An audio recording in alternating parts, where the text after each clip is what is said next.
Chantal Ladezoux, cette drôle d'expérience avec un célèbre animateur. Chantal Ladezoux ne cessera d'étonner. La comédienne s'est fait connaître du grand public en jouant dans des films et des pièces de théâtre désormais cultes. Celle qui officie dans Les Grosses Têtes aux côtés de Laurent Ruquier est de retour sur scène avec une nouvelle pièce 1983 au théâtre de la Porte Saint-Martin. Une pièce on ne peut plus particulière pour la comédienne qui partage l'affiche avec son mari, Michel Anceau, et leur fille Clémence. Une belle alchimie qui est valable aussi bien sur les planches que dans la vraie vie, malgré le fait qu'elle ne tienne pas ses promesses. En effet, dans une interview accordée à Parisien Week-end, le 2 décembre dernier, l'humoriste était revenu sur cette promesse que son mari n'a jamais tenue. « Mon mari m'a promis, il y a quelques années déjà, de m'emmener à Rome. Chaque année, il me dit on ira au printemps. Mais nous ne prenons jamais le temps d'organiser ce voyage. C'est un manque terrible », a-t-elle raconté.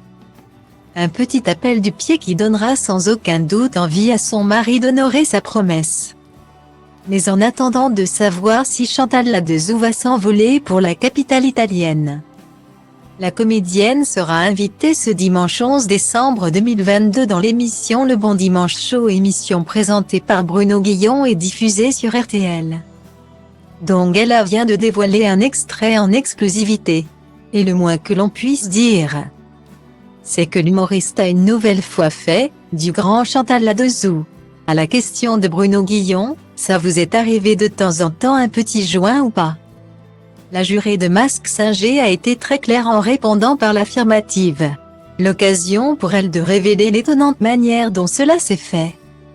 À cause d'un célèbre animateur, Thierry Ardisson m'a fait fumer un énorme joint.